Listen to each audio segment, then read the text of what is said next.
Hi, my name is LaVonda and I am one part of Homeschoolific. I wanted to come on here to kind of get you guys started on your planning. I don't know if you've already started, if you're waiting to start and you typically do it in the summer. Whenever you're seeing this video at any point in your homeschool year, I hope it does encourage you. I'm gonna start a homeschool series on getting ready, like how we plan our homeschool year.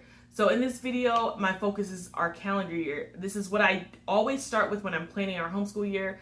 I pull out a calendar and actually print one out from a site that I'm going to link below because I can't think of it right now. Or I'll put it in here. It'll be underneath. It'll be on the bottom here somewhere. And I go ahead and highlight all the things that I plan on doing for the school year, days we're taking off, days I know we'll be out of town, whether it's a holiday, those types of things, so I know what our school year looks like. So go ahead and join me and I'll show you guys what it's looking like and how I plan it. For many years, I have used this school calendar from calendarpedia.com, and they have it several different ways. You can this is the vertical way. There's a horizontal layout. They have yearly calendars that you can choose from, but this is what I usually always select. So the first thing I normally do is kind of put our goal for the year, which is usually always 180 days. So I'm just going to write 180 days at the top. And then I'm going to turn it to the side because I always write our kids' names and what grade they're going to. So I've got Miracle, she's going to 11th grade. Bishop is going to 5th grade. And Logan is going to 4th grade. Okay, so I've got those on there. And then I go back. First of all, let me just say the goal 180 days is kind of what I take from the school year for public schools. And it's not that we're trying to do school at home, but I always want to make sure that no matter where we go, we are doing at least the minimum of what our school, minimum amount of learning days, I should say, that our school's doing. If we miss that by a few days, I'm not tripping because it really depends on your state. Here in Texas, we don't have any mandatory school days, so I'm not too worried. So you should always check with how many days your local school district requires for your homeschool, not the actual school, public school, but for your homeschool. So I'm starting with 180 days as my goal. I usually schedule a bit more than 180 days just to account for sick days, vacations, or things like that. But I follow our schedule pretty loosely because I don't want to be tied to anything just in case we need to switch days around. But there's my start. And then I go ahead and put down here all the things that we're going to mark on our calendar. So as I go throughout the school year, if we had a sick day, I'll put that it was a sick day. And typically I do that with a sad face. You can't really see it now there. The next are our unscheduled days off.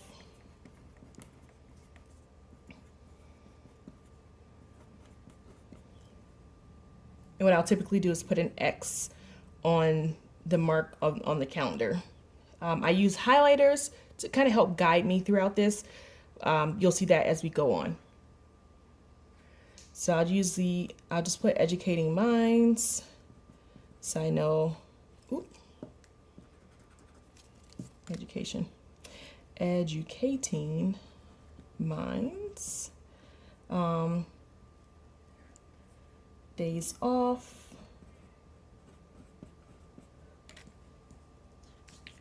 first day, last day,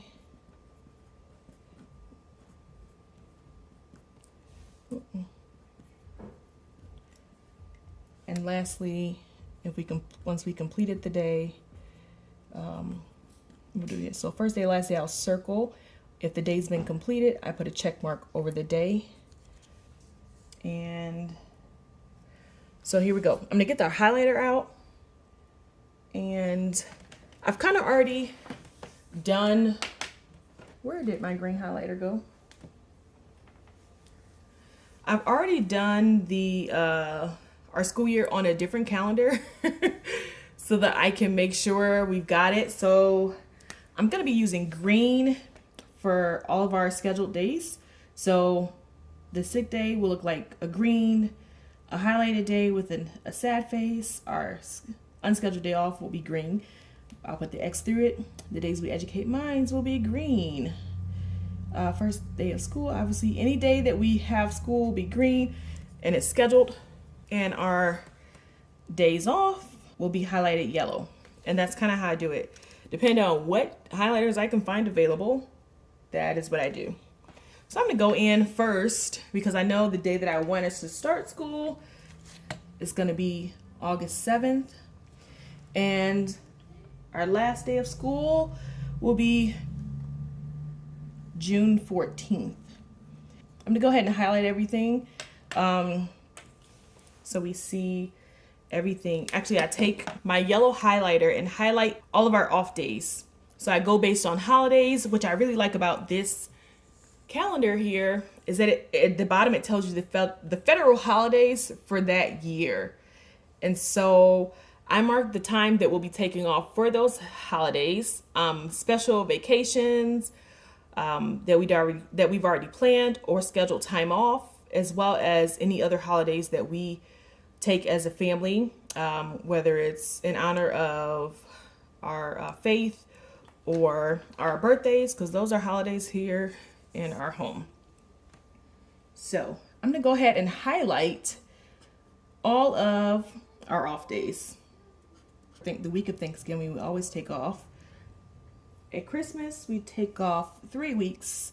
In previous years, we would take off Thanksgiving through New Year's Day. Because we homeschool through the summer, we would take long break. Our long breaks would be during the holidays. But because we took off this summer, we won't be doing that.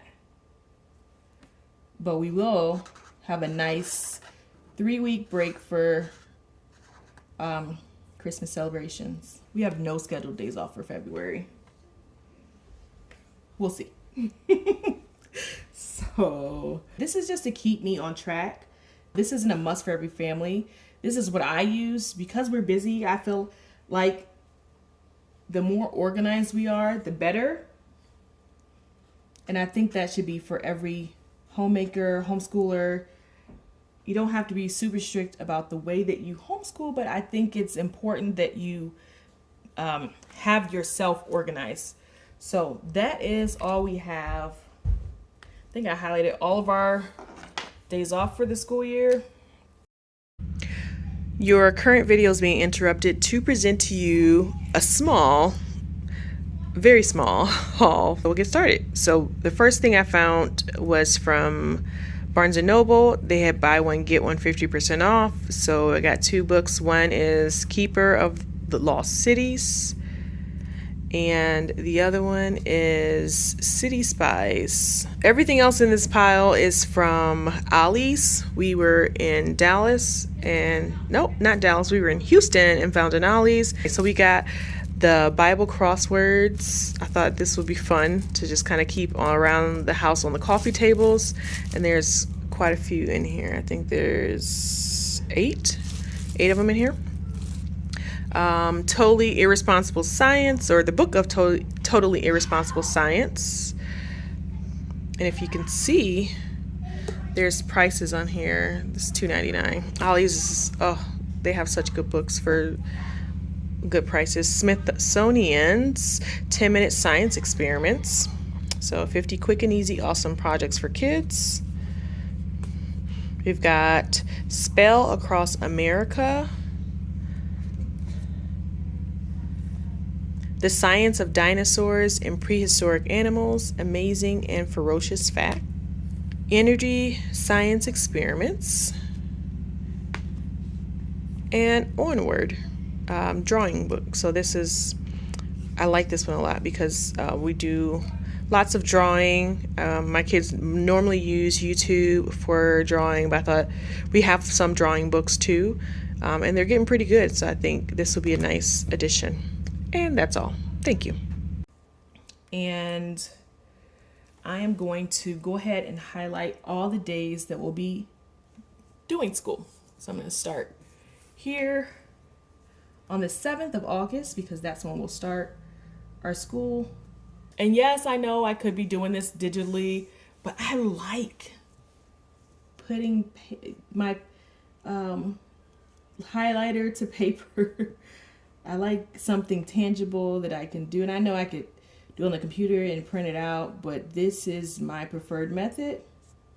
So it's what I've been using for years, and I'm just one of those weird people that will do both, really. I won't do our calendar like this digitally, but I will like print out a budget and write it out. Typically for the kids, if their birthday falls on a weekend, I give them the day before or the day after off as their school day because it's a holiday. We will observe it on that next day or the day before, depending on when their birthday falls. So for this one, all done. I actually scheduled 185 days, like I said. So I'm just gonna write over here the scheduled days. So 185 scheduled days. And we can arrange that as we need to. We took some time off in March. That's kind of for a vacation. I can always move it around if I need to, but I just kind of chunked it in there. Plus we have the extra 5 days or so to play with. Now I'm not like super strict, like I said, about the 180-day goal, but I really do try and get as close to that as possible. Just because it's a good time. If we finish our work before then, it's great, but it gives us that extra time to stretch things out, finish up things that we would like to finish. And I feel like it's a good way. It's been working for us. So hopefully this is an encouragement to someone. You don't have to buy a really crazy expensive calendar. This Calendarpedia is free, y'all. It's free. Do your highlighting, decide what your family vacations are. Look at the holidays that you celebrate, whatever it is, mark those on your calendar first. You know what you don't want to do as far as like what days you don't want to homeschool on, and then make adjustments. And that kind of gives you the days so that you see what days are available, how many days you want to homeschool. Take a look at your curriculum. How long will it take to get through certain things? But we shoot for 180 days. If we finish before then, hallelujah. But, if not, well, we got the 180 days. But it gives me a stopping date. Like stop, breathe, take your break, enjoy yourself. So I hope this is an encouragement to someone and that you found it useful on your homeschool scheduling journey. All right, so we've gone through all those things. I hope this helps you all as you plan your homeschool year. Remember to start with what's most important to your family. This is just a guide. This is how I do it. I hope it helps someone, and I will see you in the next video.